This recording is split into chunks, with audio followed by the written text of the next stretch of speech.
hakikat kemanusiaan kita sekaligus nilai manusia. Saya kira agak panjang tentu diurai, tapi yang paling bisa disimplifikasi itu simplifikasi positif maksud saya, bagaimana kemudian kehidupan hakikat atau nilai manusia dalam konteks kehidupan sosial itu yang menjadi besarannya sebenarnya.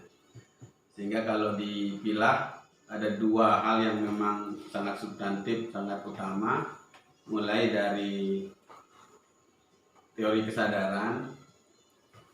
Kenapa kita pertanyaan itu mungkin bisa kapan saja muncul.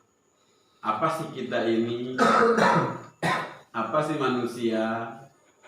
Apa sih bedanya dengan makhluk ciptaan Allah yang lain? Kemudian sangat ahsani taqwim bahasanya dalam Al-Quran, sebaik-baik bentuk. Itu justifikasi semua pembenaran terhadap memang eksistensi manusia ini memang diformulasi berbeda dengan ciptaan yang lain. Sehingga dengan pertanyaan-pertanyaan ini saya kira lumayan sudah menggelitik sampai ke aksi praksisnya nanti. Jadi yang pembelajaran arahnya, tapi normalitas yang harus kita siapkan dulu sebelum masuk ke itu adalah struktur kesadaran dulu. Struktur kesadaran artinya kesadaran itu pada level di fisiologi kita ini posisinya di mana. Jadi sering menggambarkan kalau bicara perspektif kedalaman dan keluarannya. Kalau keluarannya ya kita ini kecil, mikro dibanding alam raya dengan segala isinya. Tapi bicara potensi nilai, jelas lebih besar kita gitu kalau perspektif kedalaman. Saya kira ini diurai dulu perspektif keluaran, bahwa kita ini adalah bagian dari, sering disebut dalam ilmu eksakta, ilmu alam itu, kita ini bagian dari makrokosmos, ya alam raya, semua lah standar yang kita pahami di pelajaran-pelajaran biologi ya. Kita ini adalah mikrokosmos, bagian dari alam raya. Ini dulu untuk kita memposisikan bahwa state of the art, posisi kita sebagai manusia adalah melampaui yang dibayangkan tadi. Kalau perspektif kita yang komunitas, tentu yang kita perlihatkan itu adalah kita sebenarnya alam raya itu bagian dari kita. Tentu debatable. Dalam pengertian keluasan, iya kita kecil dari segi fisik. Ada macam benda-benda bumi, benda-benda langit. Bumi malah paling kecil kalau ukuran standar. Dibandingkan dengan macam jagat raya ini dibangun lebih besar dari paling beli? Pluto. Pluto itu area yang lebih besar lagi. Sampai kalau di snapshot di snapshot dari kacamata K2, saking tidak ada kelihatannya bumi itu kayak titik kecil, nuktoh. Yang kalau hilang satu bumi itu nggak ada masalah, nggak merubah, nggak ada dampak, struktur alam raya tetap jalan gitu aja gitu. Kalau orang yang ownernya adalah individu, nggak terasa kalau kerikil digabung banyak, udah diambil satu dihilangin, misalnya bumi dihilangin, dan denara itu jadinya kan, ya tetap ada kumpulan itu gitu. Halo, iya. Bentar masih yang gitu ya.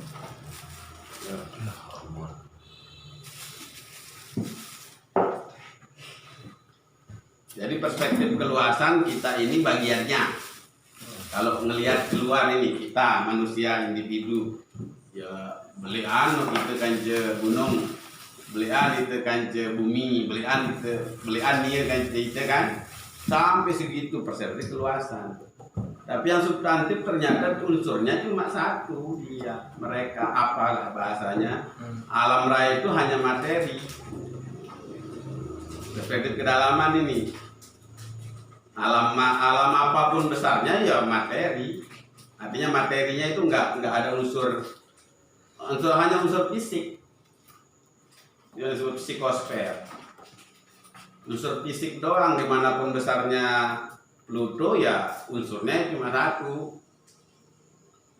Mau diapa-apain loh, kita yang create gitu, kita yang bisa ngapa-ngapainnya lah. Sama, kita juga punya unsur itu. Fisik ini, kulit macam-macam ini, tulang dan sebagainya lah. Unsur materi namanya itu.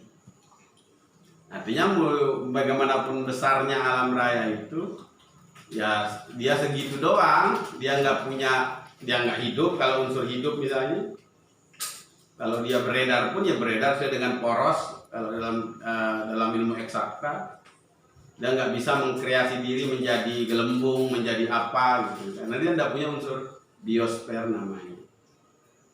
Kita punya apa pembanding kita? Ya binatang.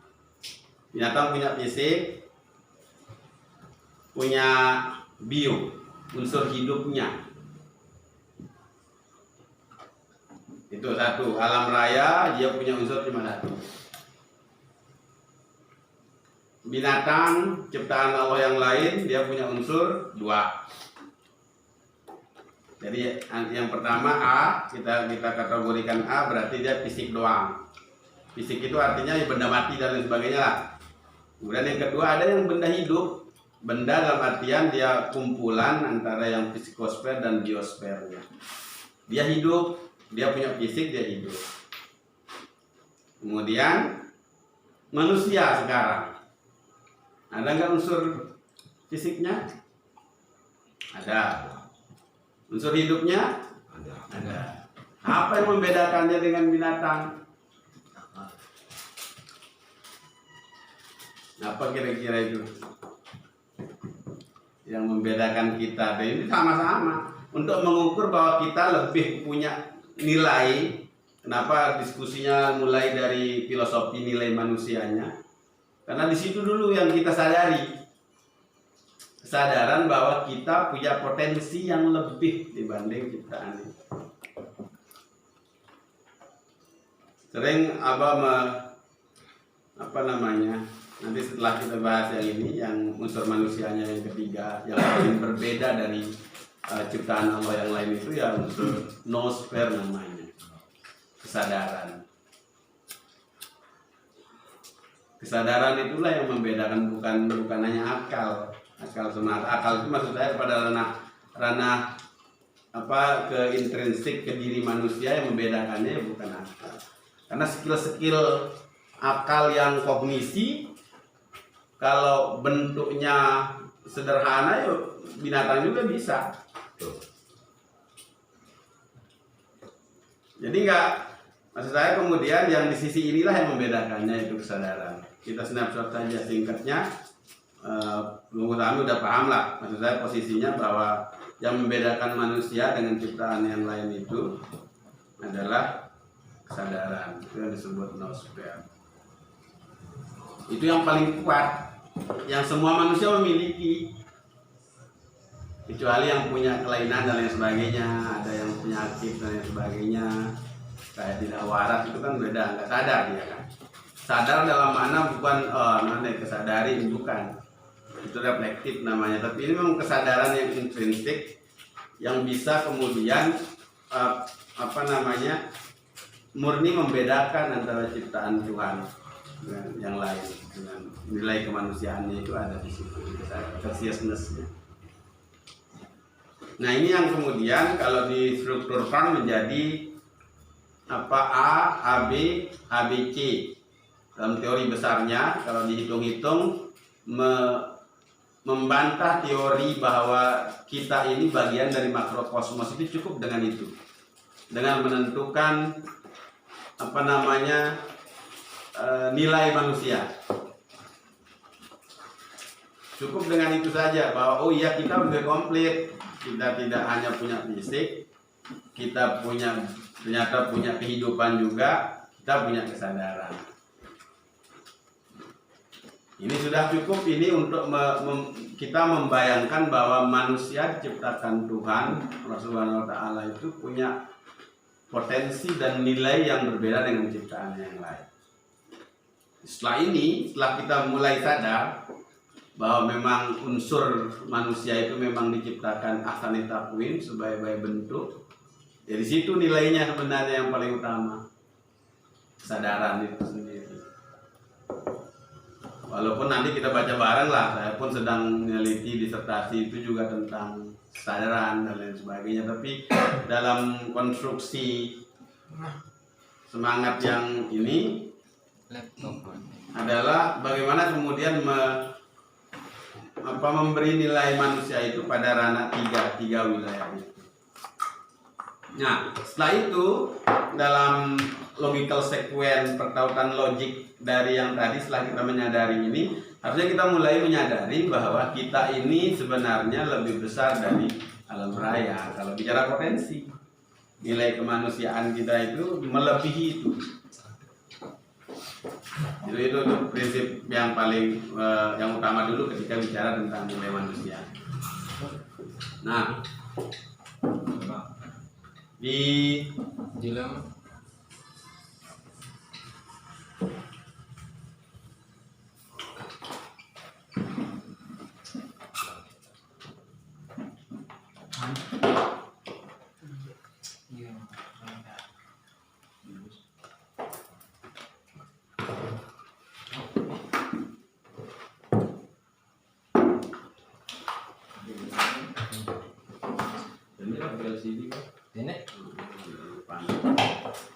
Wah, paham selapu Dani itu jaminan kita mendengar malah.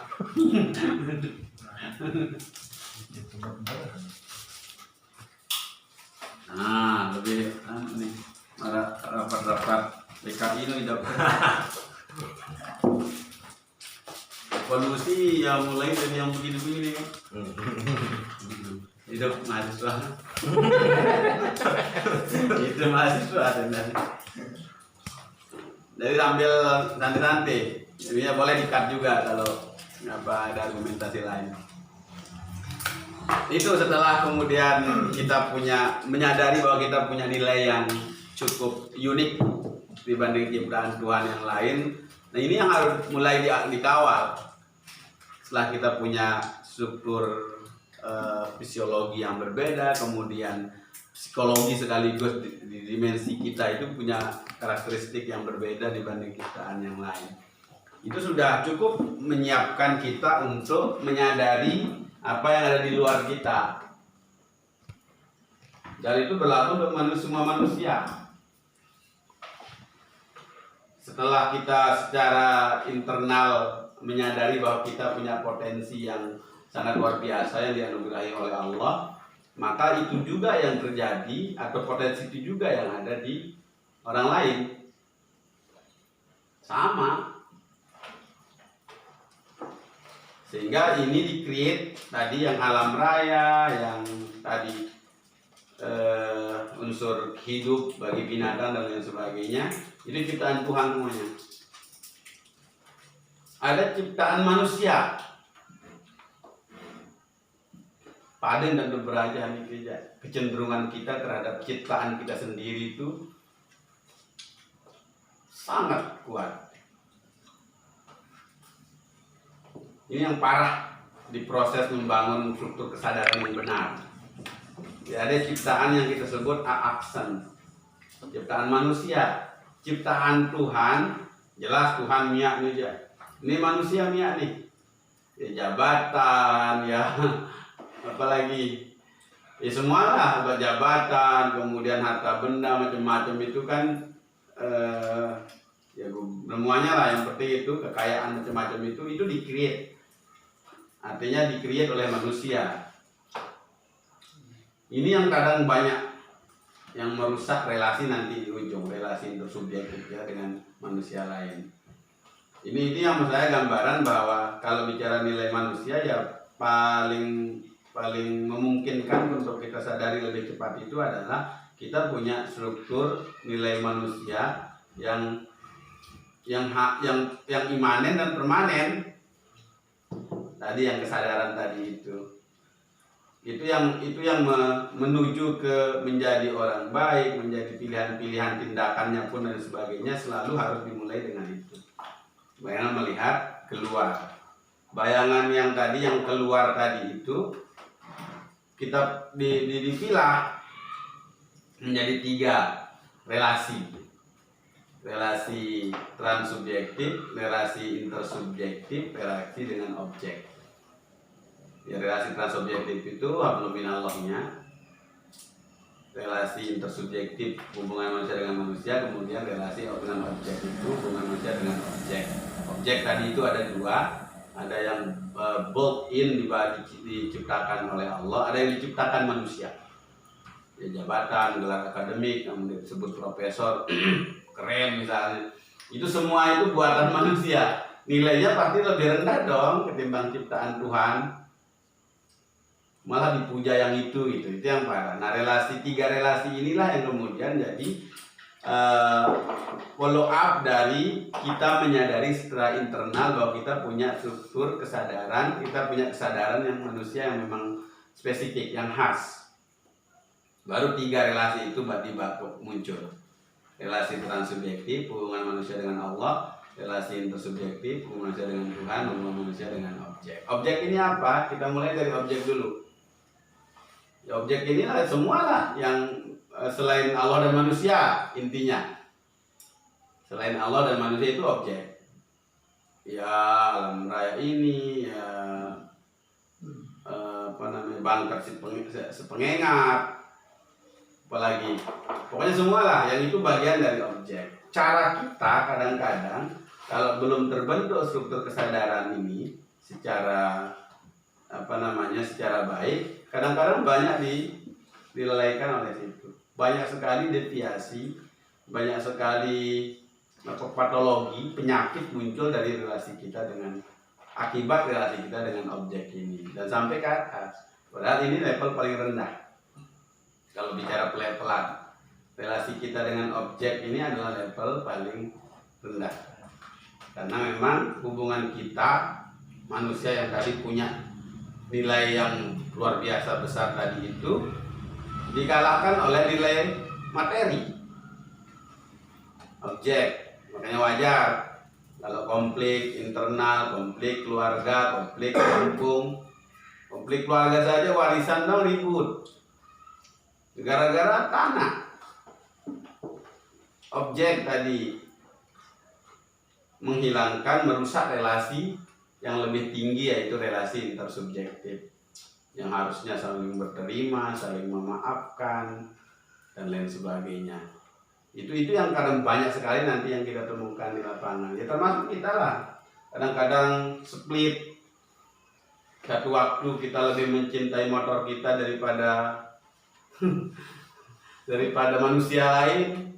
Senggol sekedi obat umat tuh habis obat umat dengan padahal dan kembi motor itu maksudnya tidak nangis apa, lalu marah gara-gara objek tadi itu. Sesederhana itu menurut saya struktur yang sedang kita ingin sadari. Relasi intersubjektif di atasnya, kemudian relasi transsubjektif. Objek itu paling rendah dan paling banyak yang mempengaruhi kita ternyata di situ juga. Harusnya kita yang mengeksploitasi, tapi kadang-kadang dia yang mengeksploitasi kita. Udah mobil baru, motor baru, lap doang, tim gua berangkat dan lain sebagainya lah. Semua objek-objek yang bentuknya kepemilikan dan lain sebagainya, kadang-kadang itu yang merusak relasi di atasnya. Struktur kesadaran besar yang tadi itu. Nah, ini yang kedua, kemudian legitimasi ilahiyatnya sangat kuat. Relasi kita dengan manusia ini yang kita jaga. Di situ arah pertanyaan tadi itu. Bagaimana sih cara kita membangun relasi dengan manusia lain? Padahal itu yang paling substantif. Malah orang kalau dengan mati pun masih ada tanggungan kan manusia lain. Iya, mu'allaqun baina sama'i wal ardh, ini cerita mengenai hadis roh. masih menggantung gentayangan kalau ada sangkutannya dengan misalnya utang piutang dan lain sebagainya. Saking kuatnya di situ. Ini proses penyadaran bersama. Cara kita melihat apa yang di luar diri kita secara individual selalu akan menguji itu. Ini saya menggunakan struktur kesadaran yang mana ya? Ketika melihat teman, ya kalau ke teman itu kan paling kalau butuh telepon, belum kabar nonton, ada 100.000 dulu. Bukan tadi lagi-lagi yang kebahagiaan paling tinggi itu sebenarnya pertemuan antara makrokosmos dan makrokosmos, harusnya perjumpaan lah nanti di ujung kita dibahasakan oleh apa. Perjumpaan itu yang mahal. Tidak hanya sekedar diukur dengan materi tadi yang 10.000, karena ada semangatnya objek. Berteman, membangun relasi dengan manusia lain atas dasar objek. Itu agak debatable nanti di diskusinya karena praktiknya juga macam-macam gitu kan. Tapi maksud saya untuk merefresh saja bahwa yang penting kita sadari di level kedua itu adalah tadi struktur kesadaran yang benar, mana levelnya. Yang paling tinggi tentu hubungan kita dengan Allah, hubungan kita dengan manusia, hubungan kita dengan objek, itu level paling rendah. Nah ini yang sering sekali zigzag, jadi deviannya banyak terjadi di situ. Kepentingan objek mengatasnamakan kepentingan intersubjektif. Tujuannya objek tapi intersubjektif yang jembatannya itu atau yang ditungganginya adalah relasi intersubjektif. Nah, ini struktur kedua di struktur kesadaran yang harus saya kemudian Abah sedang berlatih juga untuk menyadari bahwa struktur kesadaran ini memang harus terus kita bangun. Karena relasi manusia dengan objek, formulanya kita subjeknya, harusnya kita yang mengeksploitasi. Makanya dalam Islam kita mengeksploitasi. Dalam tasawuf itu ada boleh in touch kita dengan barang, harta benda, jabatan dan lain sebagainya. Jangan sampai ke hati itu. Segitu besarnya menurut saya peran agama itu juga mencatat itu. Makanya ada konsep zakat, infak, sedekah, membantu yang lain dan sebagainya, itu ada bagian dari itu. Agar tidak sampai ke hati apa yang kita miliki itulah, saking tidak berharganya, hanya jadi media, hanya jadi alat dan lain sebagainya. Tool saja itu.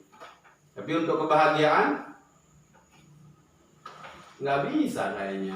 Tidak pun harta benda lalu dengan manusia lain selalu berjengahan, selalu kapan bisa tenang, banyak musuh apalagi.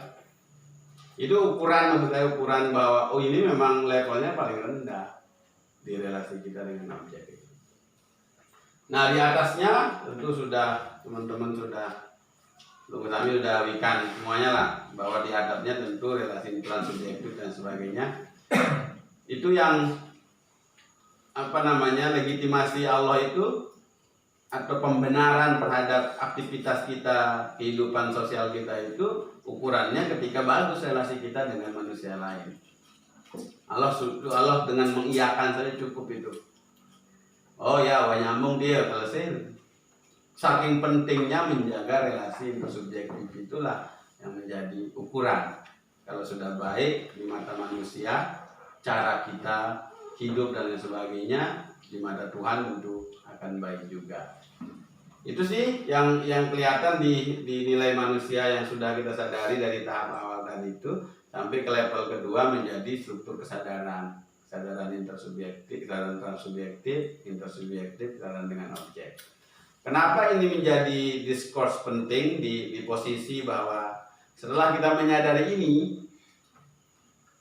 yang jadi core-nya tentu yang relasi intersubjektifnya. Hubungan kita dengan manusia ini yang banyak masalah. Selalu saya kritisi teman-teman humaniora lah, termasuk saya yang orang hukum, kemudian Agus yang orang politik. Dia kebijakan publik, Pak Kades, kebijakan pemerintah dan sebagainya, kemudian ekonomi syariah. Itu sering kita kritik karena memang tidak pernah membayangkan mana sih yang the ideal state of social order-nya. Gimana sih cara kita hidup bersama yang ideal? Itu nggak pernah. Malah saling makan teorinya. Ini problem-problem yang ini yang harusnya yang fundamental itu yang diselesaikan dulu. Nah, kenapa diskusinya kalau tingkat advance itulah maknanya maksud saya yang ke arah harusnya orang-orang ilmuwan sosiolog kemudian yang humaniora terutama berpikir ke arah situ. Karena agak timpang antara ilmu eksakta dengan ilmu humaniora. Terlalu jauh mungkin untuk yang bahasakan maksud saya. Menurut yang ini yang ilmu eksakta itu benar-benar sudah ajab dan memberi manfaat luar biasa untuk manusia, kemudahan dan lain sebagainya. Ada motor, ada macam teknologi dan lain sebagainya, itu bagian dari begitu cerdasnya teman-teman eksak itu dan begitu luar biasanya kontribusinya untuk mempermudah kehidupan manusia.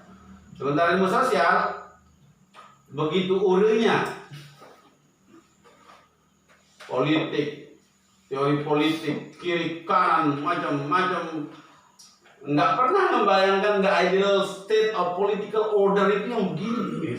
Nggak pernah kebayang yang arahnya ke situ. Paling adopsi barat, kemudian dihadap-hadapkan, disiapkan, kemudian konfrontasi terhadap diuji coba dan lain sebagainya. Itu yang jadi problem sebenarnya di situ. Sementara eksakta sampai hari ini terakhir riset kawan-kawan yang eksak ini, yang biologi, kimia, fisika, di teknologi, misalnya teknik macam-macam itu, mereka udah mulai mengambil ranah kerja sosiolog malah. Ranah kerja ekonomi. Dia udah mikir pasca kita garanti produk kita, misalnya kalau itu produk motor misalnya, menggaranti keamanan orang, jangan mengganggu orang, kemudian ada kosnya secara ekonomi dan lain sebagainya, dihitung sama mereka. Nah, ilmu sosial ini belum bergerak kemana-mana, saling makan terus. Mana yang ideal itu nggak pernah kebayang. Karena standar mereka kalau eksakta kan selama memberi manfaat, mempermudah kehidupan manusia cukup. Itu jadi idealnya mereka. Dan jalan kita nikmati sampai hari ini. Itu beda. Maksud saya ini. Assalamualaikum. Assalamualaikum. Tidak. Baru sempat.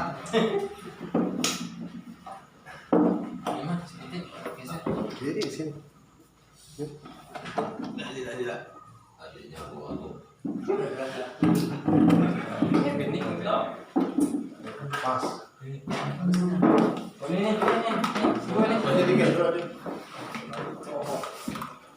Rasa. Tidak.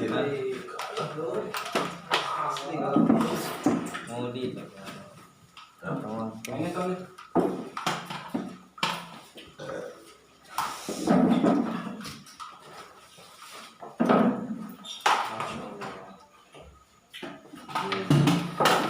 Harus bajang.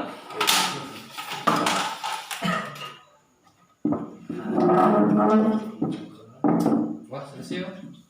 Urusan dunia. Sertifikat. Mantap. Sila itu Kades. Ya apa yang saya masih menyimak aja dari tadi. Udah besar bu. Ustaz. Lalahan mereka.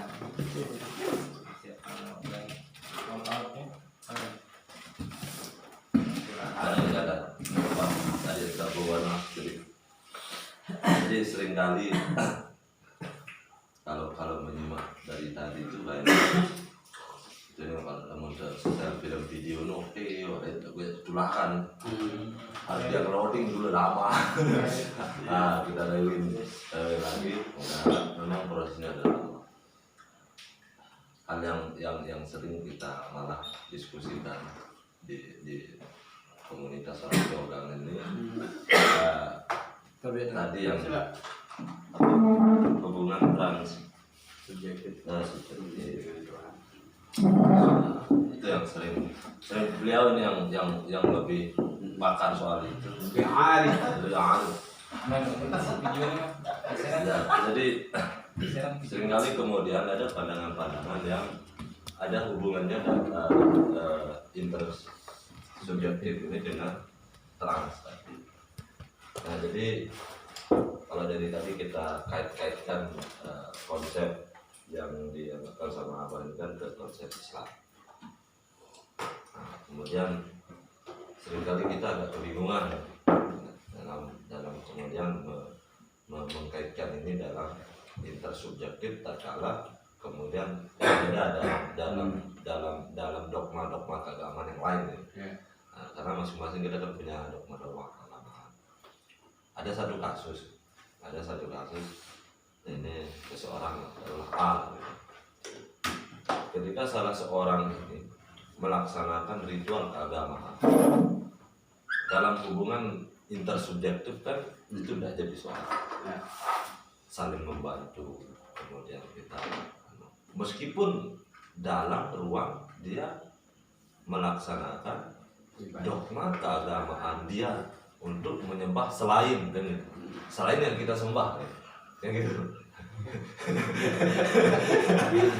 Nah, ini jadi diskusi yang agak panjang sebenarnya.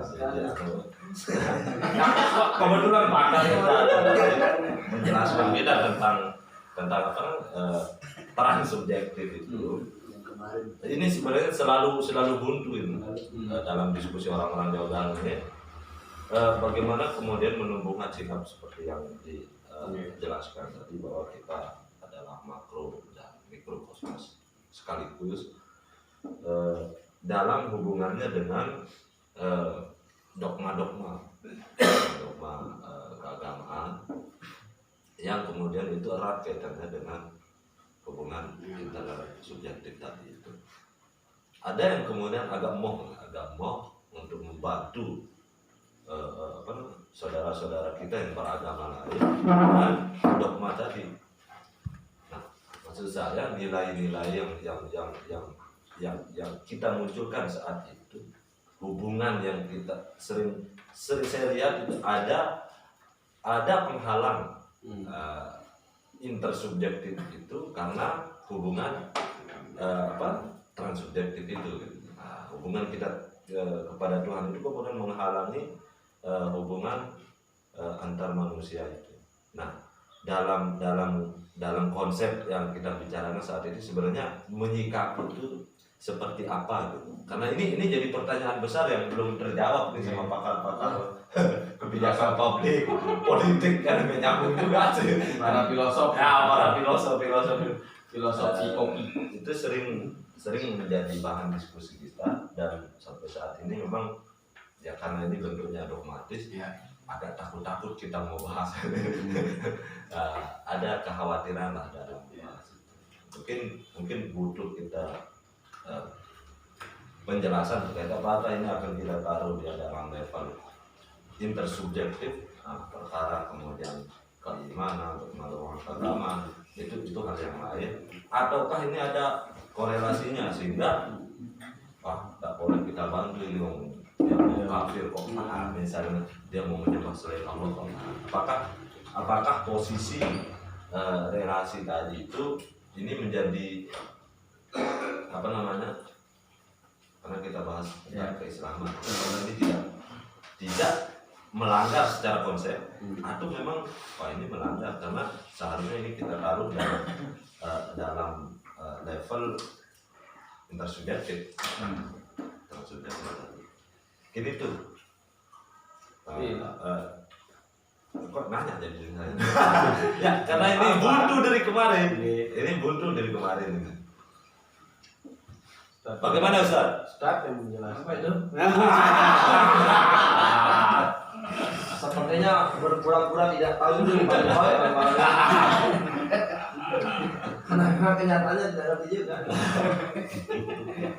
Ya yang itu sih jelasin sih Agus juga dari pengalaman banyak tentang itu, tapi memang kenapa kemudian bahasa agama digunakan, karena memang kita yang muslim tentu, Ya. tapi bukan kemudian menjadi murni mencari apologetik terhadap itu. Tapi kalau tadi barer pembatasnya itu jelas lah, ketika relasi intersubjektif tentu tadi kesadaran yang dari awal, yang pilah menjadi kesadaran awal itu adalah kita ini manusia makhluk sempurna ciptaan Tuhan.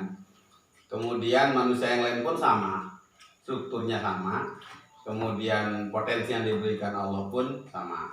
Ketika di level ketika di posisi keluar, ketika manusia berhadapan dengan manusia, tentu yang kelihatan itu relasi intersubjektif yang mutual acceptance, saling berterima tanpa syarat. Tanpa syarat. Ini yang ini yang jadi core-nya, yang jadi utama itu apapun agamanya, apapun manhajnya, kalau tidak internal agama kita, ya tetap sama cara melihatnya, karena dia juga manusia yang sama, yang potensinya, nilai kemanusiaannya juga sama dengan kita. Di situ. Tapi kenapa kemudian diskursnya itu menarik di level transubjektif itu, karena memang sering ada percampuran lah, satu sisi ada nilai ta'abudinya, nilai ibadahnya ketika ini. Malah itu yang harus dikuatkan. Ketika relasi manusia dengan manusia, tentu nilai manusianya, kemudian ada legitimasi kalau kita yang Islam ya Quran sunnahnya, dan itu digaransi juga oleh kitab kita, bagaimana berbuat baik kepada orang lain itu tidak kenal agama dan lain sebagainya. Itu sih yang paling utama, sehingga memilah antara struktur kesadaran tadi, kesadaran intersubjektif, harusnya yang hadir ya pure kesadaran intersubjektif. Adapun efek tadi ada support agama, dogma membahasakan tadi, malah kan lebih menguatkan apa yang kita lakukan, bahwa kita baik ke semua manusia, itu malah luar biasa, nilainya jelas berbeda di sisi Allah, di sisi Tuhan. Nah, ketika di level ini kita sudah selesai, kenapa kemudian yang bahasakan tadi banyak sekali kemudian muamalah dalam artian relasi kita dengan manusia lain, baik itu transaksional maupun sederhana saja di perjumpaan, itu ada legitimasi kita. Mereka juga agama lain pun punya nilai yang sama pasti, minimal ketika membangun relasi dengan manusia lain. Ya, dahulu kita diskusikan lah agama ardi, agama samawi dan lain sebagainya, tapi minimal di level ini bahwa relasi intersubjektif mempersyaratkan bahwa kita berterima tanpa syarat kepada siapapun. Walaupun itu orang Hindu. Apa bisa baru di kampus, contoh ini. Tadi ada contoh nyata ini, real pendidikan kan. Ada di Lombok Tengah itu ngirim lewat tiang mau daftar ke UIN Mataram, 30-40 orang. Ada pengawas, ada kepala. Ternyata ada satu kepala SD Hindu, dia mengambil MPI, manajemen pendidikan Islam di UIN Mataram, mau kuliah di UIN. Dia nanya, boleh nggak teman Hindu ini masuk kuliah ambil manajemen pendidikan S2 loh, pendidikan Islam. Kita konfirmasi ke direkturnya, Pak Prapto, terima Kang, ini bagus, ini untuk syiar sekaligus, kalau untuk ilmu ini kan nggak masalah dia mau belajar ilmu agama. Tapi lucu jawabannya Kang Prapto itu, nggak apa-apa diterima asal dia udah bisa bahasa Arab katanya. Betul, dengan Hindu konsentrasi bahasa Arab kan pinang itu jawabnya nih. Saya bilang, ya disertasinya Pak Prapto kan Semerbak Dupa di Pulau Seribu Masjid, judul bukunya. Nah, kalau relasi dengan manusianya, no isu kan, nggak ada masalah, silakan, termasuk ini. Di pendidikan pun ya harusnya kalau mau menjadi UIN yang besar macam-macam harus terbuka. Yang di tempat lain juga udah mulai, di Jogja, Kristen masuk, silakan.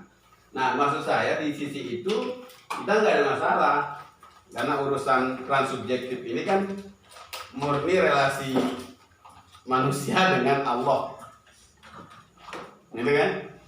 Nah, yang dihadirkan oleh termasuk lagi-lagi saya menghindari untuk bicara doktrin satu agama lah. Tetap sama semangatnya kalau relasi intersubjektif. Yang bagus kaitan dengan lain pasti itu jadi tuntutan paling utama.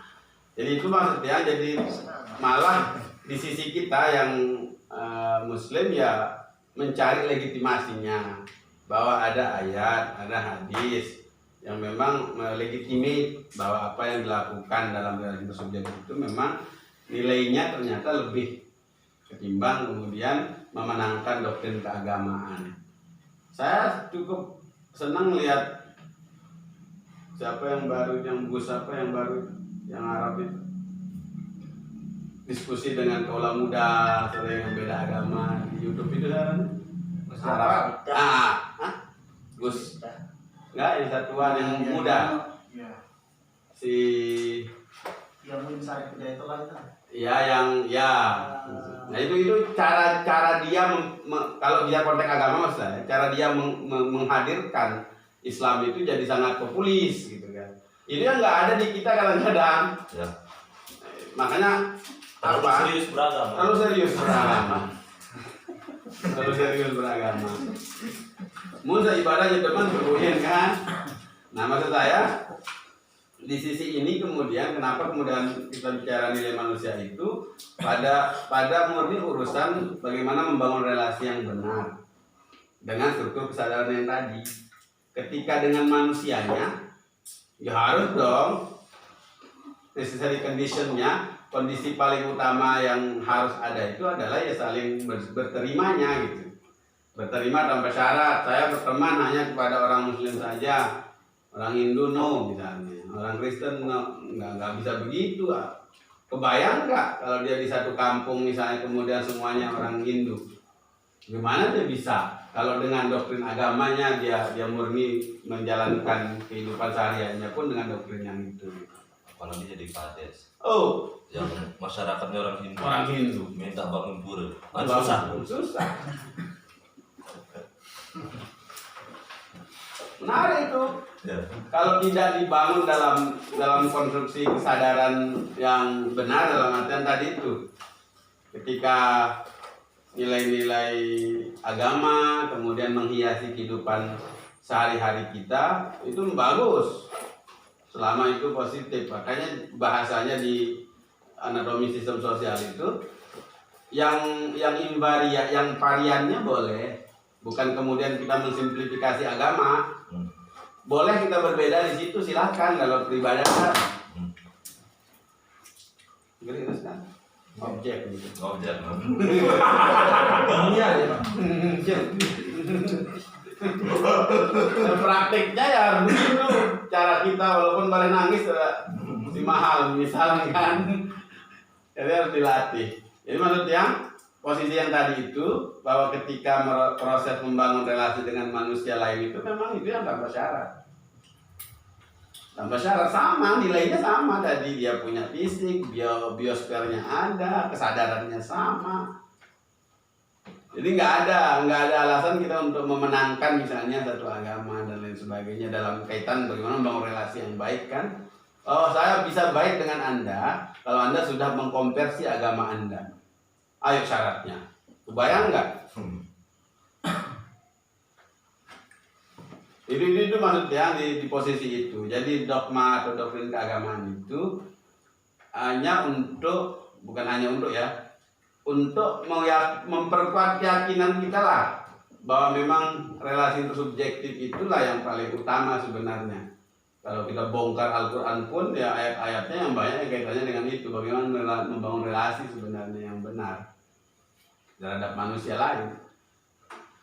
Baru itu level kedua ya berarti kan. Nah, baru level ke atasnya banyak objek pun bisa diskenariokan oleh Allah itu menuju ke transsubjektif. Udah motor 2 ya sedekahin sekek gitu. Itu nggak bisa Ustaz dibayangkan saja, memang harus dilatih. The Miracle of Giving-nya apa? Submansur misalnya. Budaya Montor Seke sedekahang akan datang, sedang menguji janji Tuhan itu kan. Masalul ladzi yunfikuna amwalahum misalnya. Tapi ada yang melatihnya seperti itu. Itu maksudnya. Apa tujuannya itu? Ke manusia lain kan? Sedekahnya dan lain sebagainya. Dengan tadi itu mendorong terwujudnya daerah tanpa kemiskinan. Tadi yang uji basis Pebi, jadi fitnah kita nguji orang Pebi. Dia neliti di Kota Mataram. Kamu yang benar, masa amil? Dia bilang di datanya amilnya, dana amil, bagian amil di Kota Mataram itu dipakai sekitar 800 juta dapatnya. Kemudian itu dipakai bangun kantor Basnas. Yo, si D ini fitnah ini, coba cek lagi deh gitu ini.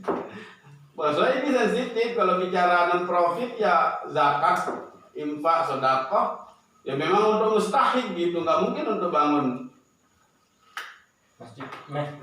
kantor. Nah, ini kapan terwujudnya tanpa kemiskinan tadi itu? Itu mungkin sederhananya Mas Tiang. Jadi tidak ada no isu lah kaitannya dengan pertentangan misalnya antara relasi intersubjektif yang sedang dibangun dengan kesadaran intersubjektifnya dengan relasi transsubjektif, include di situ kesadaran transsubjektifnya. Dari situ. Nah, last but not least tentu setelah ini menjadi diskusi panjang kita dan sangat lama, sehingga muncul kemudian semangat yang tadi, bagaimana kemudian ternyata yang diperbaiki sangat urgen itu adalah, sangat utama itu ternyata relasi intersubjektif kita. Ini yang menjadi PR besar lah, sehingga ada komunitas dimanapun. Artinya kenapa kemudian sekolah perjumpaan itu muncul, benar-benar karena proses kesadaran yang sampai ke level tadi itu, mutual acceptance, saling berterima tanpa syarat. Kemudian itu yang sedang dilatih. Kenapa kemudian muncul tadi nanti karakteristik pragmatikanya itu tadi, yang speak act dan lain sebagainya, untuk memuliakan, sama-sama memuliakan manusia, saling memuliakan di sini. Apapun agamanya lagi-lagi, pada relasi hubungan manusia dengan manusia ya pasti harus tetap baik gitu. Bahkan proses pembenaran agama lain itu ada di posisi intersubjektif.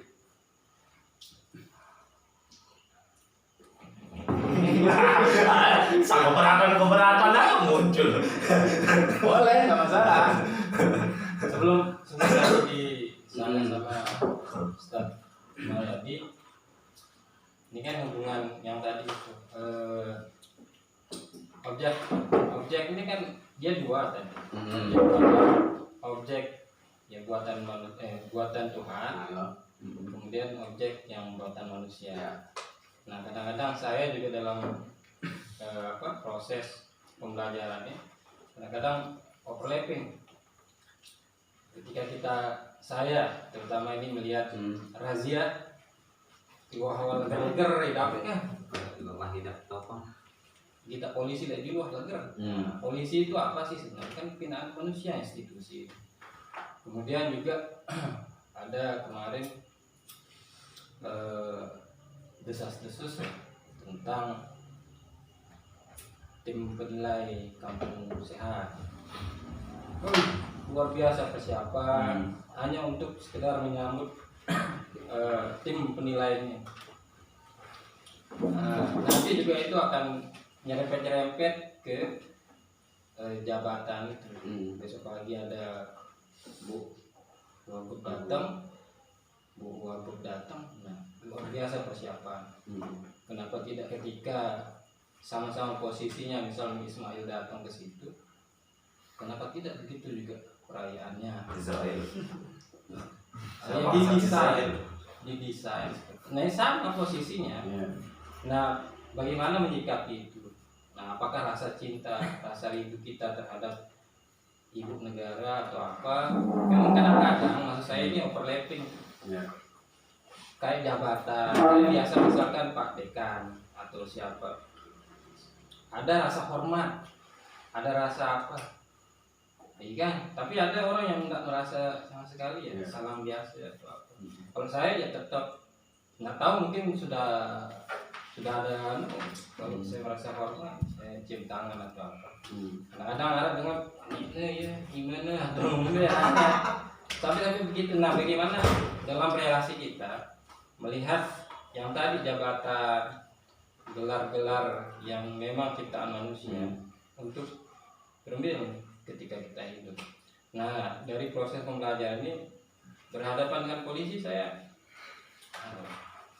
pada tak manusia, pada tak sugih itu nih kan, kemudian kesadaran dan kehidupan dan objek, pada ditanya. Cuma yang kita negarkan itu jabatannya dia sebagai polisi. Nah, sekarang ini agak-agak sudah bisa saya.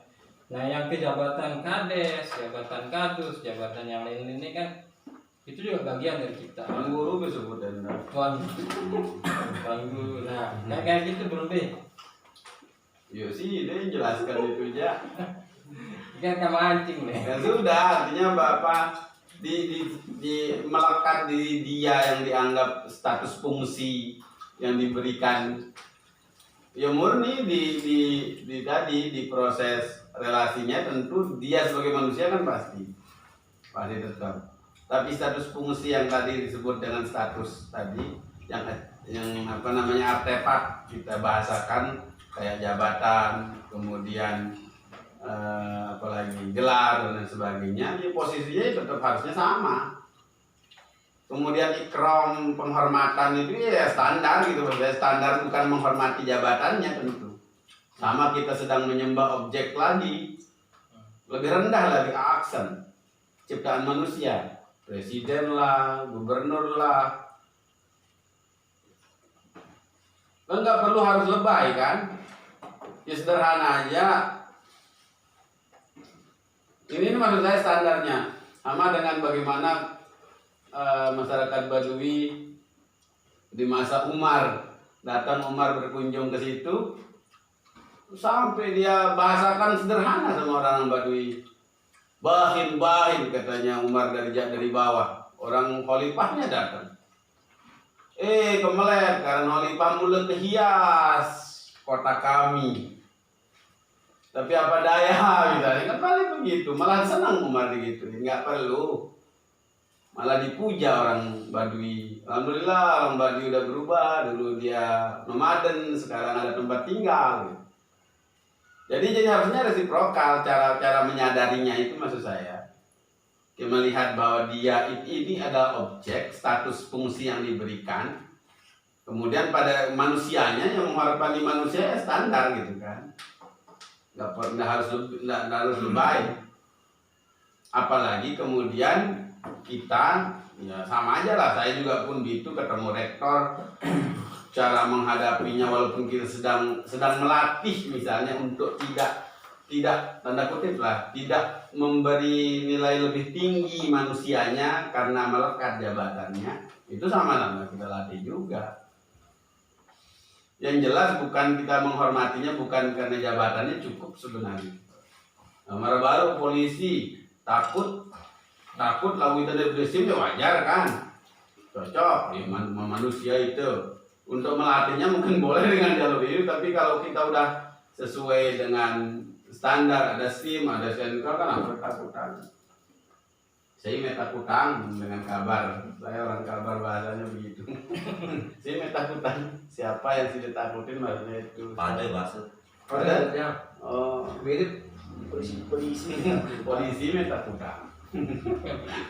Jadi itu artinya pertanyaan apa tadi yang berkaitan dengan bagaimana memposisikan artefak dalam bentuk tadi status fungsi yang diberikan dalam artian bahwa dia kategorinya absen, bahwa dia lebih rendah tentu dari ciptaan Tuhan dan lain sebagainya, itu kita hormati karena ini yang jadi problem psikis juga kita, termasuk problem kesadaran kita juga. Nah, harusnya yang muncul itu adalah sebagai manusia, relasi kita ya tetap sama. Bukan penghormatan itu hadir karena status yang melekat di dia atau jabatannya. Nah, tadi memeriahkan, ada Bu Agub datang misalnya. Ya euforia sederhana standar saja kan. Jadi waktu dia datang aja baru bersih-bersih itu juga kan hipokrit juga namanya itu. Kalau tidak bahasa yang lebih kejam misalnya dari Islam itu munandar. Ya kan? Artinya sederhana itu maksud Tiang. Dan saya yakin nggak semua pejabat itu senang diperlakukan seperti itu misalnya. Jadi kalau bisa pikiran positivitas itu dibangun ya dasarnya mulai dari kesadarannya dulu, kesadaran kita yang benar. Ketika berhadapan dengan wagub dan lain sebagainya lah, standar tadi itu ya sederhana yang memungkinkan untuk menghormati dia ya karena dia adalah manusia.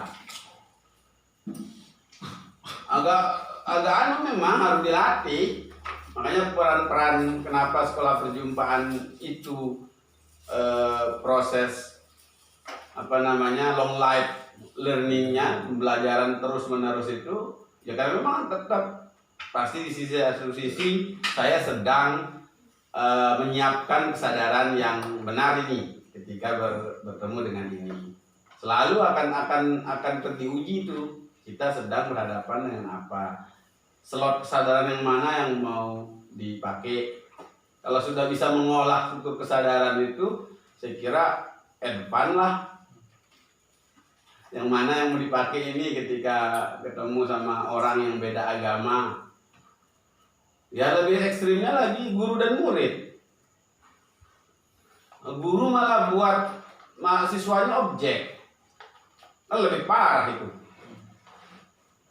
Seperti itu maksud yang di liminalitasnya nggak terlalu signifikan maksud saya untuk batas antara ini kita menghormati dia sebagai manusia atau membangun keberterimaan tanpa syarat itu levelnya pada sisi kemanusiaannya. Cukup itu menjadi batasnya menurut saya. Sementara status kemudian jabatan macam-macam itu kan additionalnya lah, dan itu nggak boleh porsinya terlalu besar. Karena eksesnya lumayan ini Pak Kades. Ya Pak, maksud saya ya sedikit tidak lah, karena jabatan banyak kok ngaruh ke bagaimana kita melihat orang kan. Atau aku Kades ini bisa jadi kapan mungkin keluar ya Pak Kades kan, di momen-momen tertentu bisa jadi muncul. Makanya harus kuat di internal. Refleksi internalnya kenapa kemudian sekolah perjumpaan itu tidak hanya di komunitas, tidak hanya di di sekolah, cuma di internal diri kita aja sedang mengolah jumpa. Ini Agus sering nanya itu, mengolah jumpa internal pun nggak boleh kita luput gitu. Karena menyiapkan slot mana yang dipakai nih, kan pasti itu. Termasuk setelah kita merefleksi internal diri kita juga tetap itu. Saya salah, saya begini. Kan pasti itu kebayang terus apa yang kita pilihan tindakan kita itu menurut saya ke orang lain. Apalagi karena ini core-nya di situ. Bagaimana relasi kita dengan manusia lain. Pasti akan nuntut. Saya sedang refleksi internal ini. Saya sedang tadi itu ternyata saya salah pasang kesadaran gitu misalnya. Bisa refleksinya, makanya pembelajaran di suatu jabatan itu arahnya tidak hanya sebatas relasi kita dengan manusia lain, tapi internal kita pun sedang kita latih juga gitu. Bagaimana kemudian dengan konsep-konsep dogmatis? Karena kita kan mondok kan. terutama di misalnya kitab taklim anu kan guru ada selisih raja dan diharuskan dengan legitimasi dari ayat-ayat hadis gitu bahwa guru itu wajib harus, bahkan kita kalau di pondok mungkin di waktu harus cemeni nggak boleh kita bergerak sedikit pun ketika dia lewat, itu karena kekiaian dan itu dilegitimasi sama kitab-kitab kuning. Nah, apakah dengan konsep ini kemudian konsep-konsep yang seperti tadi itu harus kita lebur, harus kita buang karena memang secara dogmatis pondok pesantren itu diwajibkan. Dan efeknya kalau secara atau mungkin ini hanya proses pembelajaran saja untuk kita bersikap sama dengan yang lain yang kemudian disalah tafsirkan oleh pesantren sehingga kita hanya melakukan itu hanya ke guru saja. Ya, setuju. Jangan-jangan itu. Oh gitu. Sederhana menurut tiang misalnya di rumah anak yang laki-laki, pilihan-pilihan cara kita membangun relasi ini, padahal relasi anak dengan orang tua loh. Sedapat mungkin kalau dengan semangat ingin melihat anak itu menjadi anak yang tunduk, kemudian sebagainya. Tunduk dalam artian yang ada yang negatif loh, ketundukannya itu di ketika bersama kita doang. Takut lekat. Ada yang begitu sampai segitu kalau parah cara pengelolaannya dari awal maksud saya. Jadi ketika kemudian proses ikram atau takrim, penghormatan yang berlebih itu tentu itu maksudnya di standarisasi ya seperti itu. Jadi kalau berlebihan artinya sampai ada viral kemarin, nggak usah kita expose yang cium tangan bolak-balik, ngeri itu. Artinya apa? Di sisi kemanusiaan pun relasi guru dengan murid harusnya agak menghormati guru murid itu karena ilmunya gitu loh. Ilmu dalam artian bukan karena dia individu manusianya gitu. Apa yang disampaikan, apa hilang penghormatan? Enggak. Kan enggak sampai kemudian ukuran hilang, enggak ada lagi hormat itu ketika kemudian memberikan respon yang sangat berbeda.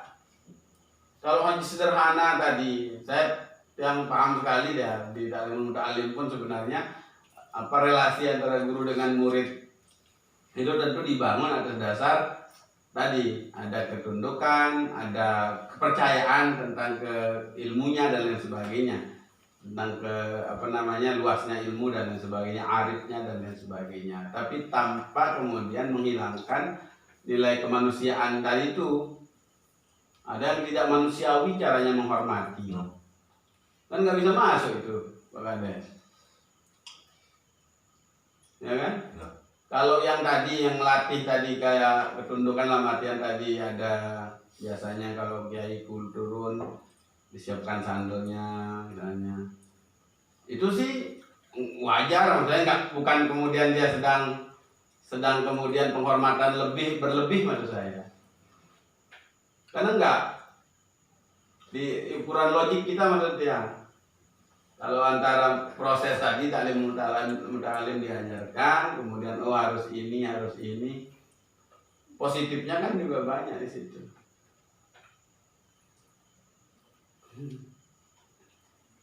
Agak aneh sih, maksud saya agak nanti kelihatan ketika di proses tadi.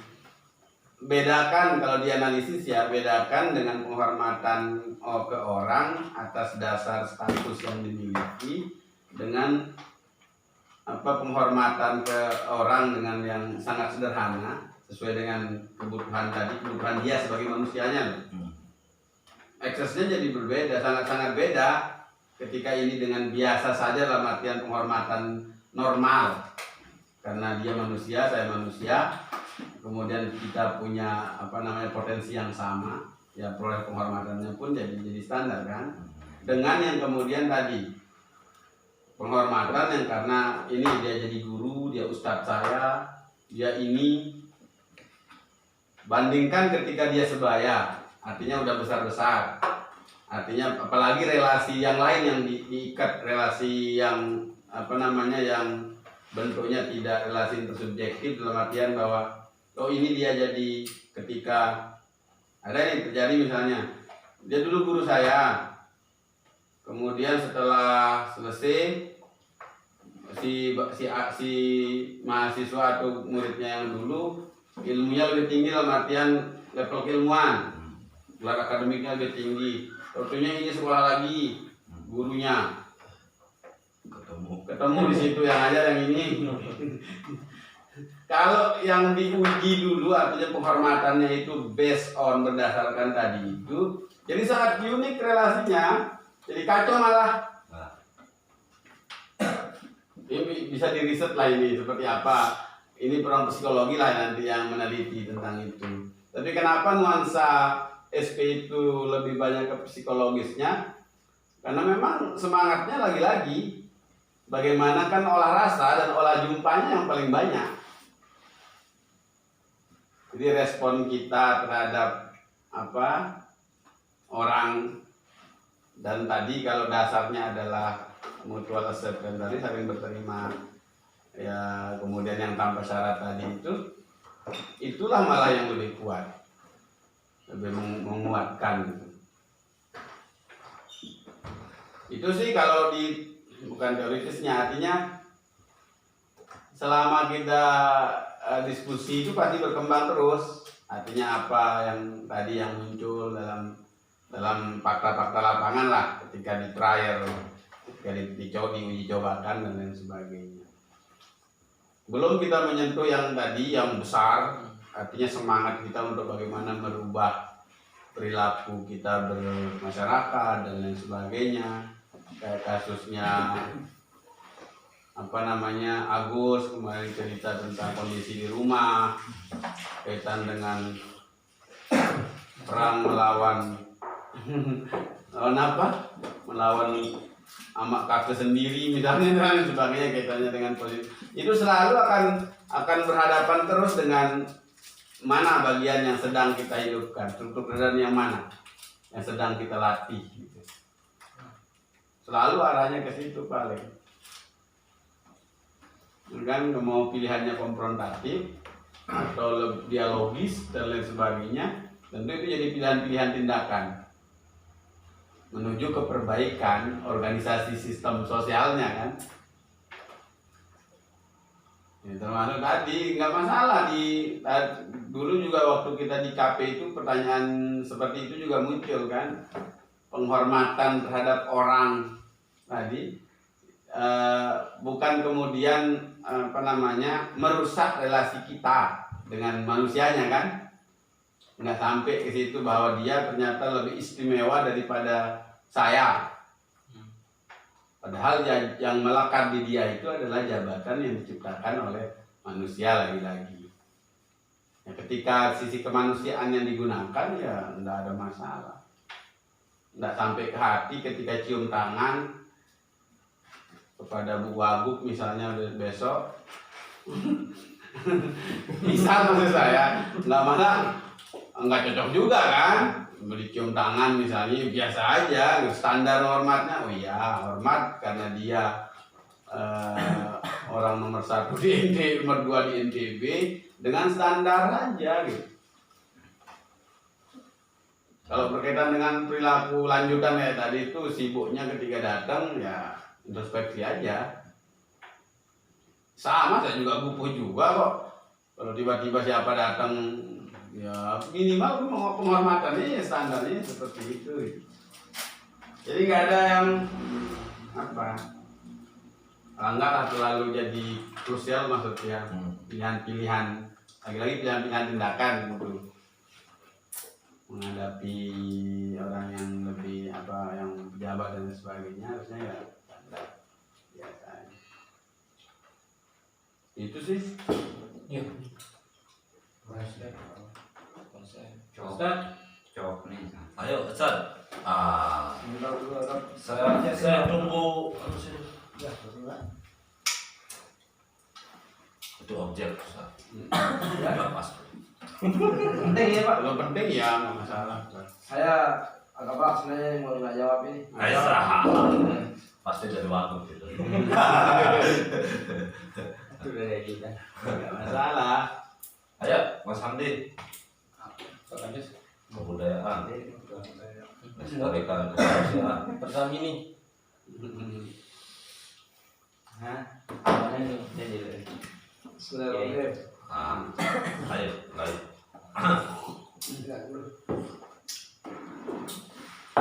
Aku ya pindah dulu. Problem sehari-hari. Problem sudut kemenyan Saya mirip. Saya masih belum bisa menerima itu. Oh gitu. Tetap saya anggap itu tidak boleh Ah. karena ada batasan. Hablum minan nas. Apa namanya? Batasan-batasan kita boleh bekerja sama gitu. Ya. Sudah jelas kok, wa ta'awanu 'alal birri wat taqwa. Ya. Wa la ta'awanu. Nah, kan benar kan? Ini kan. Halal. Jadi saya meyakini kemudian kalau kita membantu orang beribadah yang tidak sesuai dengan syariat kita itu ismi itu. Ya. Jadi ya wala aja ini. Ya kalau kemudian dalam hal muamalah yang lain kita berjual beli, ya lapah berdatangan nasi kando, ya itu Nggak masalah. bila perlu mai'an yang iya daripada itu sama Allah. Lagu besok nih apa? Kali balong coba Bandung nih. Nah, itu program Oh, beda. Beda. Jelas sih kalau itu jadi wakil aja. Padahal orang itu ngomong maaf, jangankan orang-orang Hindu, orang non Muslim, kita sebutnya dari kita sebut spesifiknya. Orang saudara Muslim kita saja, siapa yang jamin dia untuk setelah kita kasih makan dia sholat misalnya dia berbuat baik. Kalau enggak setelah itu dia punya balung untuk dijamret kan? Apakah kemudian kita yang salah ya? Tak bisa seperti itu. Kalau kemudian dia nyata-nyata, pusing gak batik, kalau kita setiap hur, bisa longkat nih, dan jangan mati, tidak punya mati. Atau mesti kebacok, ada selanjutnya, ya itu baru gak boleh. Tapi kalau dia bilang, pusing gak batik, itu gaduh belang, ya gorok sapi, tapi dia pakai selanjutnya digorok, maka saya salah ngasih dia batik. Nah, seperti itu. Kecuali kasusnya misalnya, kalau kami yang itu guys, ya, dia singgah colok, Pak Ustaz, singgah colok. Jadi akapnya kita singgah colok mah gue singgah colok. Mau dia tahu ternyata kaduna komennya itu urusan dia. Kalau terus aku sedih komennya deh masih dutang kalau di situ lah ada aja ngolok dia ya. Jadi seru dengan jadi punya. Nah, mau di akhir. Iya, oh jelas. Sambil mencari dengan keyakinan doang kan. Saya lebih tertarik kemarin itu saya baca kisahnya, entah kisah ini sahih atau tidak, tetapi saya berpikir kalau saya bisa melakukan itu alangkah luar biasanya kalau gitu. Dalam posisi saya tinggal di tidak terlalu jauh dari kafe yang ada di sana yang konon katanya saya tidak pernah masuk. Di situ ada prostitusi, minum macam-macam. Memang kan sih dari kelam berabasan macam-macam kan. Nah, terus kan kisahnya ada ulama ini saya lupa namanya itu. Dia itu kemar bersedekah. Nah, satu waktu dia pernah suruh muridnya, ulama juga, pulang kamu titip kasih sedekah ini ke tempat pelacuran, bagi-bagikan mereka pelajar-pelajar itu uang. Sempat protes si murid ini, tapi tidak diungkapkan dalam hati ya. Berapa guru nih kan begitu kan? Berapa guru nih sedekah pelacur itu lalu sedekah kan begitu. Dia sendiri bertentangan dengan itu kata hatinya. Iya. Kenapa tidak kita kasih fakir miskin yang jelas-jelas rajin sholat, rajin ke masjid misalnya. Tapi karena takzimnya ke ikromnya ke gurunya, dia harus laksanakan. Ketaatan ke gurunya dia bagi-bagi sedekah ini ke pelacur. Setelah ini disampaikan sedekahnya, pelacur itu pun bingung.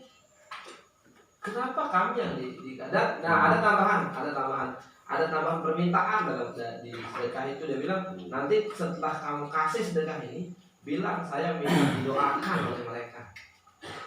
Jadi saya ini minta didoakan oleh para pelacur ini. Nah, sehingga begitu pelacurnya dikasih sedekah kemudian diminta doanya, terus kata guru saya katanya, situ ini sudah diharuskan dari guru saya ini, dan beliau berpesan tolong situ doakan ya kepada semua pelacur yang ada di sana. Kemudian terdengarlah kabar bahwa saya ini punya kebiasaan menyedekahi, menyantuni para pelacur dan minta doa. Protes sama masyarakat, maksa pelacur dan dengan doa. Nah, karena kemudian kebiasaan itu terus dilakukan, sampai akhirnya dengan sebab itu si para pelacur ini dapat hidayah. Nah, Sehingga kagetlah dia begitu sholat subuh penuh masjid isi pelacur semuanya berjamaah, dia udah bertobat berdoa. Jadi para pelacur ini kan masih logik juga gitu, masih sadar juga pikir dalam momentum apa yang paling tepat untuk berdoa. Masa dalam pelacur mau berdoa kan tidak mungkin. Sehingga ya saya harus sholat supaya saya bisa membalas kebaikan saya ini. Sehingga saya harus sholat, harus berbuat baik. Karena disitulah momentum yang paling pas untuk berdoa kepada Tuhan, untuk mendoakan saya ini. Kalau pelacur ini kan tidak mungkin, ngoloknya nggak ada nih. Alhamdulillah dah sebab itu sudah tertarik. Tapi kalau disamakan kasusnya dengan sudut kemenyan ya beda. Jadinya lain jauh. Itu. Ada mungkin mantan hidayah lo pas sudut kemenyan. Sama ini Pak Ben. mantan pendeta itu kerjanya itu malah fundraising, ngumpulin duit. Siapa namanya itu kerjaannya itu nyari para tadilah pelacur, kemudian diajak untuk malah ekstrim caranya, jangan melacur lagi, ini ada duit, ibadah aja. Itu real di Jakarta, sampai Bandung itu pekerjaannya itu yang dilakukan mantan pendeta. Jadi siapapun kemudian yang ada di situ perempuan dengan strategi macam-macam, mulai dari tadi disiapkan makan, tempat tinggal, sampai keluarin duit dah untuk lagi-lagi tadi itu berusaha dengan cara itu dia berdakwah. Jadi banyak sekali maksudnya varian yang memungkinkan yang dilakukan untuk itu. Tapi base-nya dasarnya pasti kemudian memperbaiki relasinya, Ustaz kan? Relasi dengan pelacur pun artinya sama, dia juga manusia, dia sedang dalam posisi tidak menyadari apa yang dilakukannya buruk atau terpaksa melakukan itu dan lain sebagainya. Pilihan tindakannya si kiai tadi itu atau syekh tadi itu juga kan tindakan yang manusiawi, dilakukan untuk mengingatkan bahwa dia itu punya potensi yang luar biasa sebagai manusia juga gitu. Nah, sehingga normalnya kalau semua sudah ber-SP artinya cara strategi dakwah dan lain sebagainya tidak harus ekstrim claim truth, kebenaran bahwa apa yang dilakukan pelacur, apa yang dilakukan jambret, apa yang dilakukan ini dan lain sebagainya. Tidak seperti ekstrim itu cara dakwah kita sebenarnya.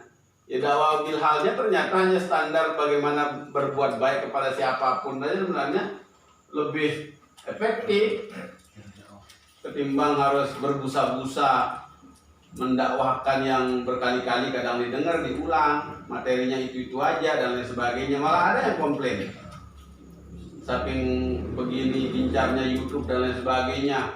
Cuman pengajian itu mentawi ieu mensampean itu.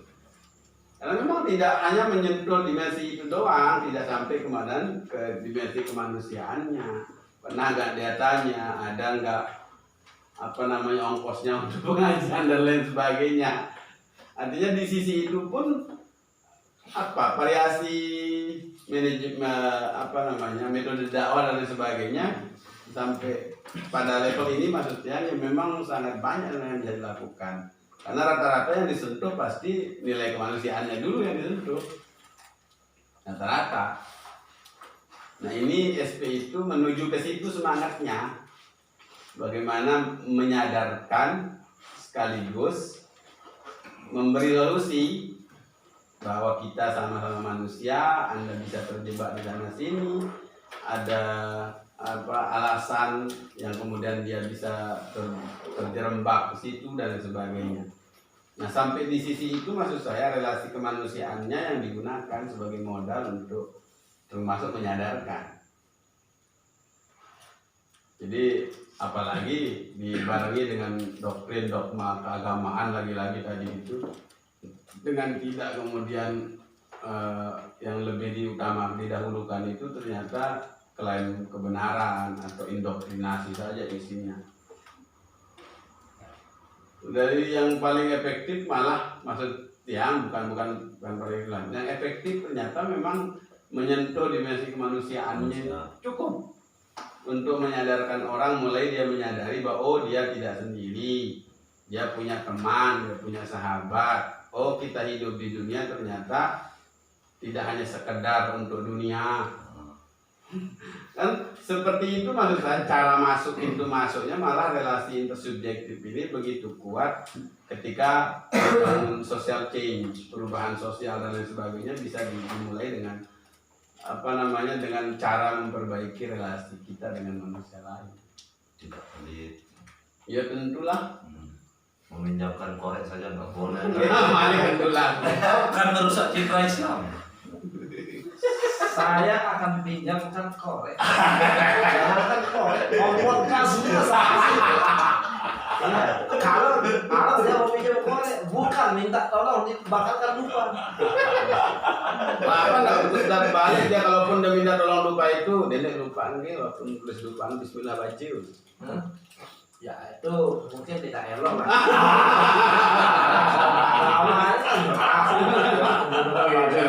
Iya, relasinya yang itu, relasi minjemnya ya silakan gitu kan. Karena akad lagi dulu nih.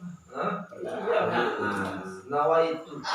Niatnya tadi. Itu jelas dia dengan yang beribadah, dia siaga dia dan itu dalam syariat kita itu bertentangan, bertolong kan. Jadi sekarang diskusi apa lagi? Apa itu ya? Enggak ada nih. Insya Allah. Enggak masalah, berbeda di situ. Enggak masalah. Ini problemnya ada di keyakinan dan lain sebagainya. Ada yang malah sampai kalau di diskursus studi agama itu malah menyamakan semuanya juga ada. Artinya sifat cara kita beragama itu ada yang inklusif, ada yang eksklusif, ada yang pluralistik. Semua agama sama, mengajarkan kebenaran. Malah terkadang toleransinya jadi berlebihan juga ada yang begitu. Yang inklusif, yang eksklusif, oh kita agamanya lain, harus kita konversi agamanya ke kita, itu yang eksklusif. Yang inklusif ya semua agama mengajarkan kebaikan, tapi agama saya paling benar, cukup itu kan. Jadi yang inklusif misalnya, ya pilihan-pilihan itu juga tetap akan jalan, tanpa merusak relasi lagi-lagi. Relasi intersubjektif ini yang kemudian yang menjadi frame besar diskurs di SP, di sekolah perjumpaan itu. Jadi nggak lebih dan nggak kurang maksud saya, walaupun ranah dogmatik di transsubjektifnya silahkan pada dimensi malakutnya tetap di situ. Ya kalau di bawah kita manusia bersama di dunia. Bunda Teresa misalnya, kalau kita kita mengukur bahwa Bunda Teresa itu Kristiani, tapi kehidupannya selama 50 tahun bersama orang-orang Ethiopia, Somalia. Ada yang mampu kita begitu? Misalnya kan standarnya. Jadi bukan kemudian jangan mempertanyakan berapa banyak yang kau berikan, tapi pertanyakan atas dasar cinta Anda memberikan itu yang lebih berat.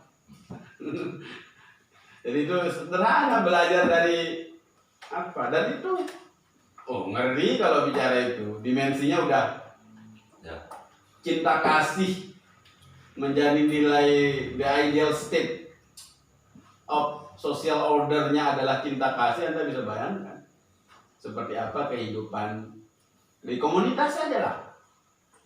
Seperti apa luar biasanya nilai cinta kasih. Bukan cinta kasih kalau kita alergi dengan Kristiani, ya Islam juga mengajarkan kita. Allah dan Rahman bin Rahim.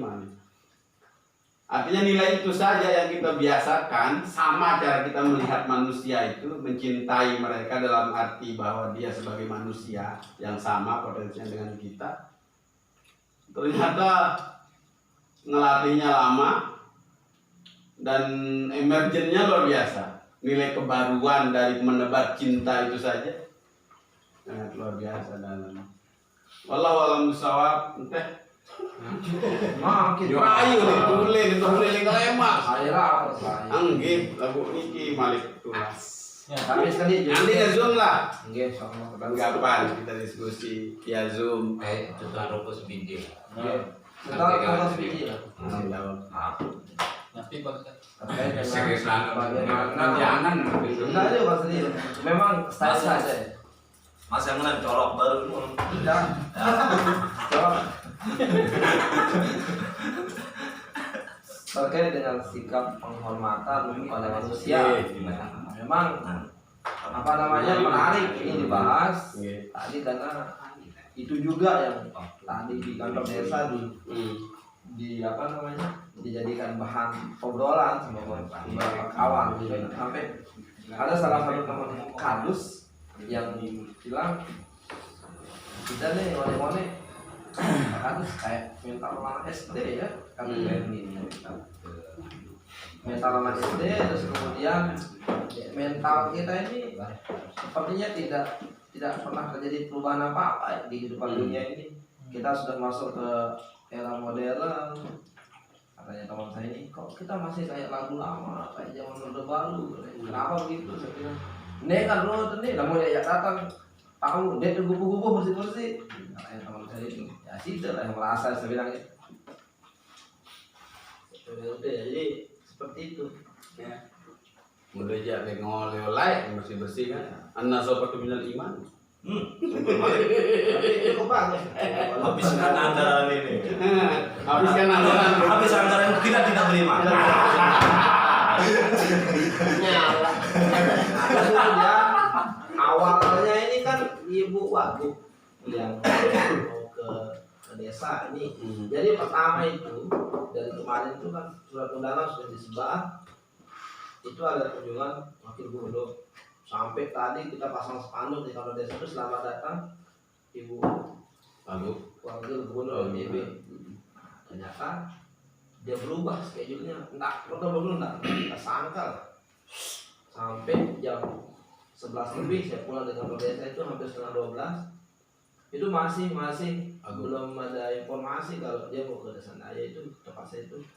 Nah, setengah 12 lebih saya mau Jumatan. Datang Pak Kades keluar karena dia telepon saya 3 kali enggak saya ngangkat karena saya mandi kan mau Jumatan. Datang dia kubu-kubu yang paling badan begini Pak Kades dia keluar ini uang tidak jadi dia datang. Nah, terus saya bilang nah itulah makanya nih kalau kita tahu begini kan kita konsen di desa Daya persiapan ini memangnya apa katanya.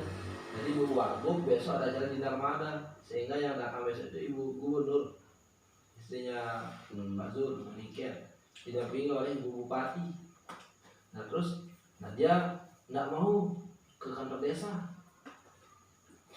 dia maunya langsung terjun ke masyarakat dan dia mau yang dusun yang di dekat-dekat sini katanya dekat Mataram, dekat-dekat Kebonayu katanya.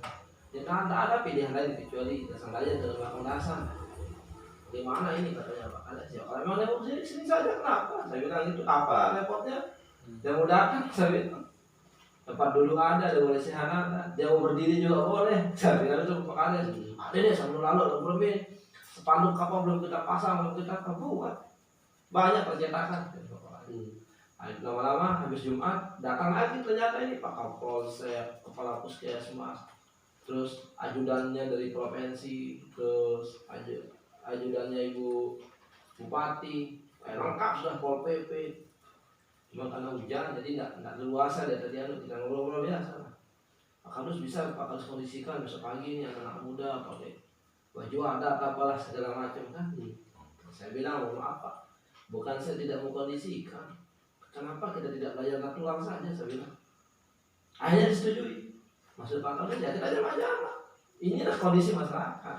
Jadi sebenarnya mohon maaf ini akhirnya di depan Kapolsek, di depan Pak Kapus, Pak Kades. Sebenarnya apa sih yang kita mau cari, saya bilang, sehingga kita harus sedemikian rupa untuk memoles diri, saya bilang, menyambut ini. Kan kepentingannya tadi dia hanya ingin datang berkunjung silaturahmi dalam rangka untuk bagi-bagi masker, gebrakan bagi masker serentak saya NTB di semua kabupaten kota. Jadi Bu Serda besok di Peraya kan nggak salah. Terus pokoknya orang-orang anu lah mau pindah provinsi. Nah, itu saya bilang itu. Ya tak apa-apa, lebih baik saya bilang kalau memang dia temukan kekurangan di desa atau di dusun ini nggak jadi bahan evaluasi kita. Ya mohon maaf makanya saya bilang apakah itu nanti akan berpengaruh kalau kemudian desa kita dinilai buruk atau baik di APBDes di DD kita. Prestis. Ya saya kan mencoba mengajak berpikir normal ini Pak, berpikir kesadaran. Kalau politis Bapak itu. Apa? Nah, mungkin sudah akan dijas itu dan nama Pak Kades yang naik kan. Ya biarkan aja begitu natural kan gitu. Soal situ menyalon juga. Saya orang SP Pak. Oh ya gitu ya. Ya kita SPN saya. Orang itu. Akhirnya keputusannya ya sudah. Yang rame yang bergerak di rumah. Ya kalau ramenya dasar saya akan tetap seperti ini. Mau Jokowi juga tetap akan seperti ini dasar saya jadi saya bilang. Padahal presiden beli hujan, ya kan saya bilang.